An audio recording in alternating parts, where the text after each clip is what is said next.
हमारे चैनल पर आपका स्वागत है।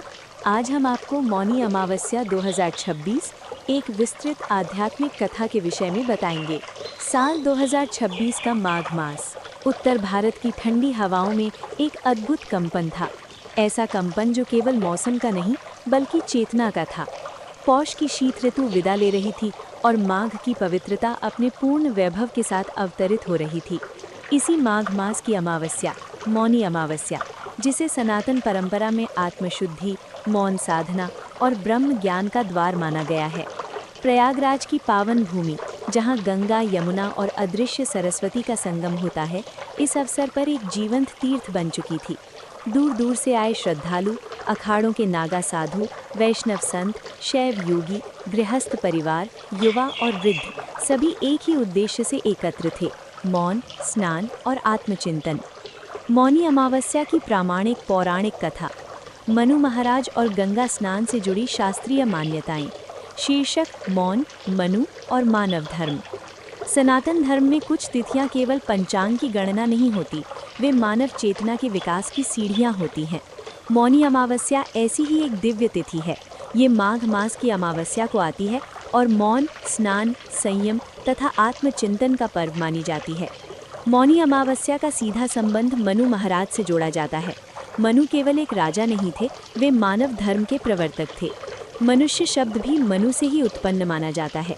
इस तिथि पर उनके द्वारा किए गए मौन व्रत और गंगा स्नान ने इसे युगों युगों तक पूज्य बना दिया। ये कथा केवल एक ऐतिहासिक या धार्मिक आख्यान नहीं, बल्कि मानव जीवन को संयम, विवेक और आत्मज्ञान की ओर ले जाने वाली आध्यात्मिक शिक्षाओं का स्रोत है। अध्याय 1: सृष्टि का प्रारंभ और मनु का उदय। पुराणों के अनुसार सृष्टि के आरंभ में जब ब्रह्मा जी ने सृजन की रचना की, तब मानव जाति को दिशा देने के लिए उन्होंने स्वयंभू मनु को उत्पन्न किया। मनु को धर्म, न्याय और लोक कल्याण का दायित्व सौंपा गया। मनु केवल शासन करने वाले राजा नहीं थे, वे तपस्वी, योगी और धर्मज्ञ थे। उन्होंने समाज को नियम, आचार और मर्यादा सिखाई। मनुस्मृति को उन्हीं की परंपरा से जोड़ा जाता है। कहा जाता है कि मनु महाराज का सबसे बड़ा गुण था संयम। वे जानते थे कि जब तक मनुष्य अपनी इंद्रियों पर विजय नहीं पाता, तब तक कोई भी समाज स्थिर नहीं रह सकता। अध्याय 2: पृथ्वी पर अधर्म का विस्तार। समय बीतने के साथ मनु महाराज ने देखा कि पृथ्वी पर अधर्म धीरे धीरे पैर पसार रहा है। लोग वाणी से हिंसा करने लगे थे। कटु वचन, असत्य, निंदा और अहंकार बढ़ने लगा था। मनु को ये भली भांति ज्ञात था कि वाणी मनुष्य की सबसे बड़ी शक्ति भी है और सबसे बड़ा पतन का कारण भी। जब वाणी असंयमित होती है, तब मन और कर्म भी दूषित हो जाते हैं। उन्होंने देवर्षि नारद से परामर्श किया। नारद जी ने कहा, हे मनु, यदि वाणी को संयमित करना है तो मौन को साधना बनाना होगा। यहीं से मौन व्रत की अवधारणा और अधिक स्पष्ट हुई। अध्याय 3: माघ मास और अमावस्या का चयन। मनु महाराज ने अपने तप के लिए माघ मास की अमावस्या को चुना। शास्त्रों में माघ मास को देवताओं का मास कहा गया है। इस मास में जल, वायु और पृथ्वी विशेष रूप से सात्विक माने जाते हैं। अमावस्या तिथि को चंद्रमा दिखाई नहीं देता। ये बाह्य प्रकाश के लोप और आंतरिक प्रकाश के उदय का प्रतीक है। मनु महाराज जानते थे कि आत्मज्ञान के लिए यही सबसे उपयुक्त समय है।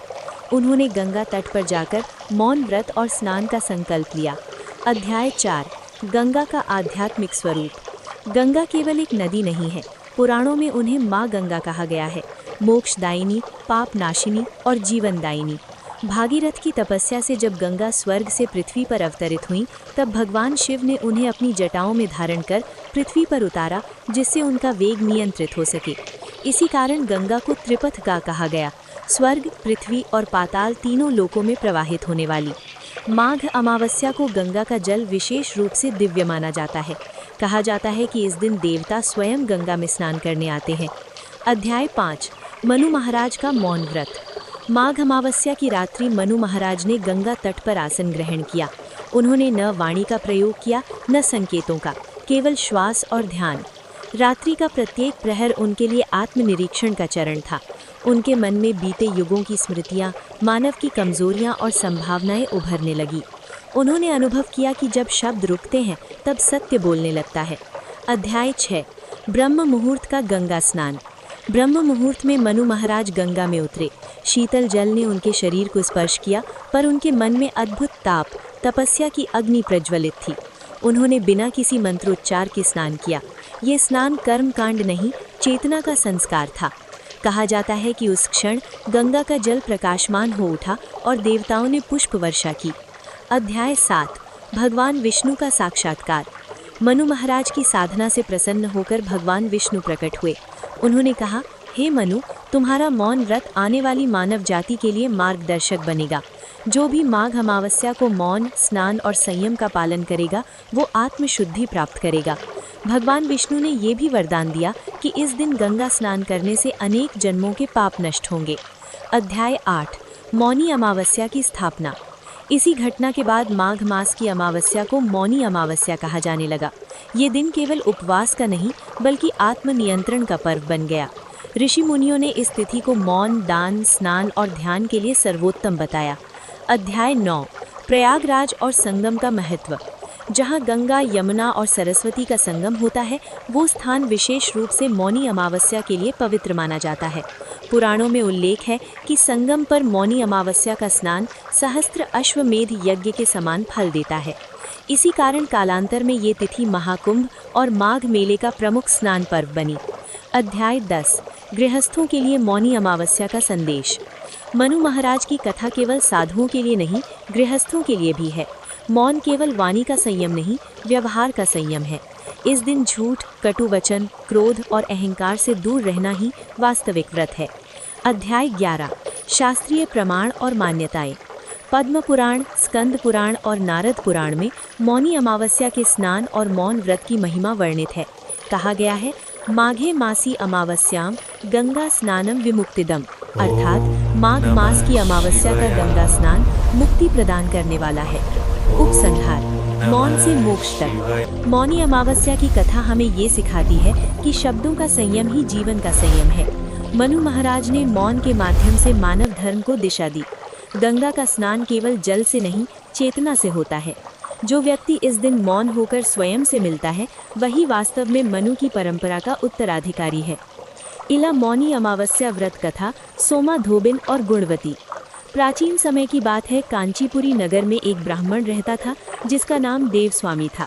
उसकी पत्नी का नाम धनवती था। उनके 7 पुत्र और एक गुणवान पुत्री थी जिसका नाम गुणवती था। देवस्वामी ने अपने सभी पुत्रों का विवाह कर दिया।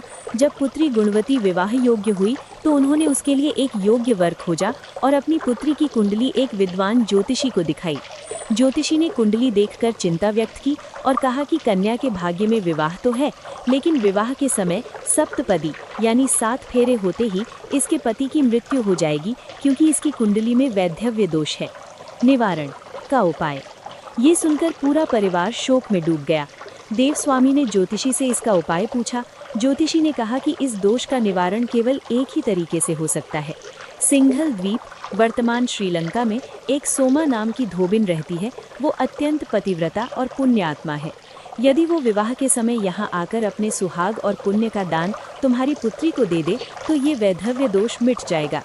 ज्योतिषी ने यह भी कहा कि सोमा को बुलाने के लिए तुम्हें स्वयं जाना होगा। सिंघल द्वीप की यात्रा। पिता की आज्ञा पाकर गुणवती और उसका सबसे छोटा भाई सिंघल द्वीप की यात्रा पर निकल पड़े। चलते चलते वो समुद्र किनारे पहुँचे, लेकिन समुद्र पार करने का कोई साधन न देखकर वो एक विशाल वटवृक्ष के नीचे विश्राम करने लगे। उस पेड़ पर एक गिद्ध का परिवार रहता था। गिद्धिनी के बच्चे जब भूख से रोने लगे तो गिद्धिनी ने कहा, रुको, आज मैं तुम्हें मनुष्यों का मांस खिलाऊंगी। नीचे 2 प्राणी थके हारे सो रहे हैं। लेकिन गिद्ध नर ने मना कर दिया और कहा कि ये दोनों भाई बहन बहुत दुखी हैं और एक पवित्र कार्य के लिए जा रहे हैं। हमें इनकी मदद करनी चाहिए, न कि इन्हें खाना चाहिए। गिद्ध ने अपनी पीठ पर बैठाकर उन दोनों को समुद्र पार करवाया और सोमा धोबिन के घर के पास छोड़ दिया। मौन, सेवा और व्रत। भाई बहन ने सोचा कि यदि हम सीधे सोमा से मदद मांगेंगे तो शायद वो मना कर दे, इसलिए उन्होंने सेवा का मार्ग चुना। वे प्रतिदिन सुबह ब्रह्म मुहूर्त में उठकर चुपचाप मौन रहकर सोमा धोबिन के घर जाते, उसके घर की साफ सफाई करते, आंगन लीपते और बर्तन आदि साफ करके सूर्योदय से पहले वापस आ जाते। वे ये काम पूर्णतः मौन रहकर करते ताकि किसी को पता न चले। सोमा धोबिन रोज सुबह उठती तो घर चमकता हुआ मिलता। वो अपनी बहुओं से पूछती, तुमने इतनी जल्दी काम कर दिया? बहुएं मना कर देती। एक दिन सोमा ने ये जानने के लिए रात भर जागने का फैसला किया। उसने देखा कि एक कन्या और युवक चुपचाप उसके घर की सेवा कर रहे हैं। सोमा ने उन्हें रोका और पूछा, तुम कौन हो और निस्वार्थ भाव से बिना किसी बोले मेरी सेवा क्यों कर रहे हो? पुण्य का दान। भाई बहन ने सोमा के चरणों में गिरकर अपनी व्यथा बताई। गुणवती ने कहा, माता, मेरे विवाह में वैधव्य योग है। यदि आप चलकर मुझे अपने पुण्य का दान देंगी तो मेरे पति के प्राण बच जाएंगे। सोमा तुरंत तैयार हो गई। विवाह के दिन जैसे ही फेरे हुए, दूल्हा मूर्छित होकर गिर पड़ा। वहाँ हाहाकार मच गया। तभी सोमा धोबिन आगे आई। उसने जल हाथ में लेकर संकल्प किया और अपने पुण्यों का दान उस वर को दिया। देखते ही देखते वर जीवित हो उठा। कथा का सार। सोमा धोबिन ने बिना किसी स्वार्थ के अपना पुण्य दान किया था। उधर जैसे ही उसने अपने पुण्य दिए, उसके अपने पति और परिवार पर संकट आ गया, लेकिन उसने परवाह नहीं की। घर लौटने पर उसने फिर से अश्वत्थ यानी पीपल के वृक्ष की पूजा की और भगवान विष्णु की आराधना करके अपने खोए हुए पुण्य फिर से अर्जित कर लिए। महत्व। गुणवती और उसके भाई ने सोमा के घर जो मौन रहकर सेवा की थी, उसी तपस्या के फलस्वरूप मौनी अमावस्या का महत्व माना जाता है। इस दिन मौन रहने से और निस्वार्थ सेवा या दान करने से व्यक्ति का दुर्भाग्य सौभाग्य में बदल जाता है। बोलो भगवान विष्णु और शिव शंकर की जय। बोलो हर हर गंगे, ओम नमो नारायणाय। आपको हमारा वीडियो पसंद आया तो लाइक करें, कमेंट करें या वीडियो को शेयर करें।